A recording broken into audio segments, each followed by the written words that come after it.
on a parlé de nous indirectement sur pas mal de sujets. Je confirme.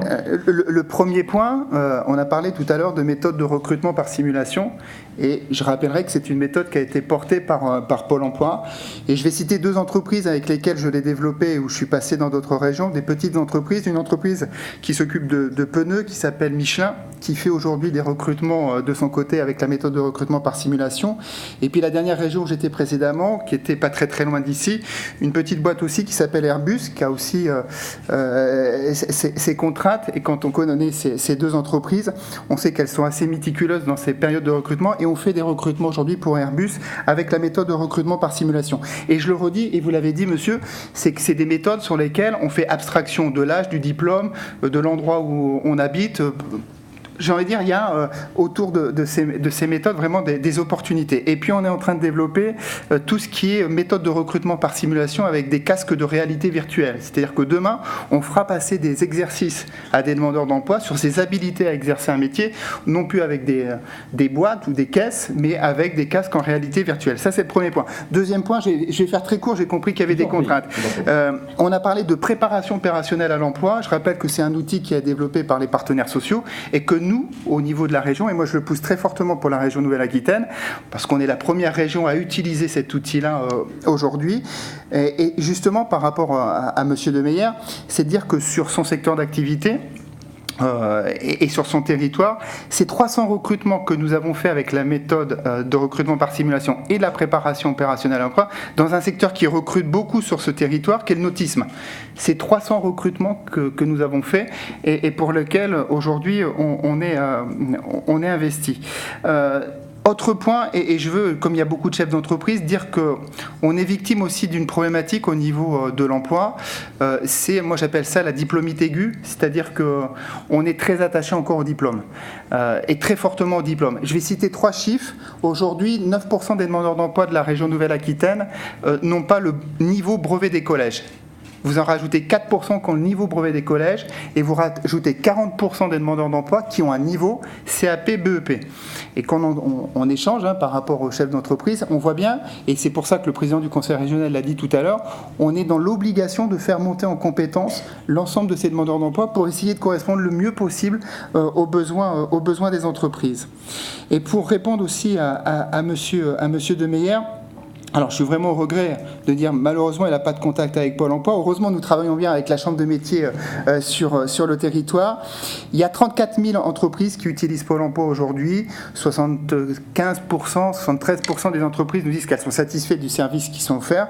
Ça tombe très bien parce que 2 rangs derrière lui, il a déjà eu un SMS. Il y a le directeur territorial de la Charente-Maritime. Et d'ailleurs, j'ai compris que le message était passé et il va pouvoir tout de suite prendre contact avec lui. J'ai réinvesti depuis quelques temps, depuis 3 ans, 350 collaborateurs de Pôle emploi qui ne sont en contact qu'avec les entreprises. Parce qu'on est en train de changer de logiciel. Aujourd'hui, la vraie problématique, c'est de répondre aux besoins des recrutements des entreprises. Et 6 entreprises sur 10 aujourd'hui nous disent une chose, c'est qu'elles sont plus attachées au savoir-être qu'aux compétences. Et d'ailleurs, ça a été dit par quelques témoignages, les savoir-être aujourd'hui sont le déclic pour lequel il y a des besoins. Ça peut faire sourire, mais aujourd'hui, on travaille depuis le mois de septembre, sur une prestation qui est valoriser son image professionnelle, parce que les demandeurs d'emploi aujourd'hui, c'est pas comme chez McDo, on vient pas comme on est, il y a des règles dans l'entreprise, et il faut aussi qu'on donne ce regard-là. Et puis, je termine là-dessus, 2 chiffres à retenir. 36% des demandeurs d'emploi retrouvent un job différent de celui qu'ils exerçaient quand ils ont passé la porte de Pôle emploi, et 46% des demandeurs d'emploi retrouvent un job différent de celui qu'ils voulaient exercer quand ils ont passé notre porte.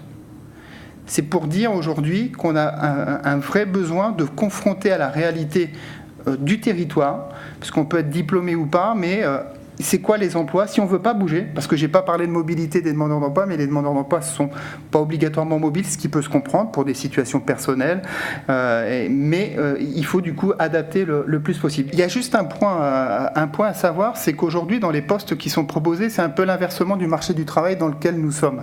C'est-à-dire qu'aujourd'hui on a 80% de CDI et 20% d'intérim, de CDD. Dans les offres qui sont proposées à Pôle emploi, c'est l'inverse.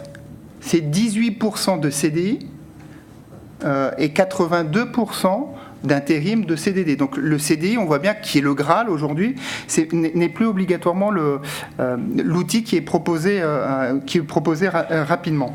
Maintenant, les partenaires sociaux, j'ai envie de dire, et vous êtes aussi des leviers et des vecteurs de communication, moi j'applique des réglementations, j'ai ma petite j'ai envie de dire, opinion à titre personnel, vont retravailler sur les règles autour de l'assurance chômage.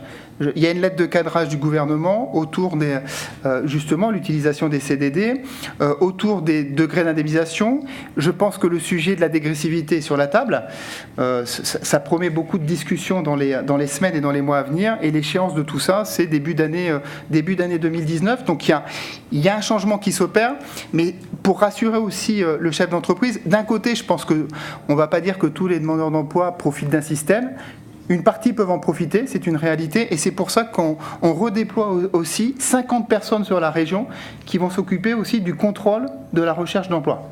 Voilà, pour essayer de répondre par rapport à cette interpellation.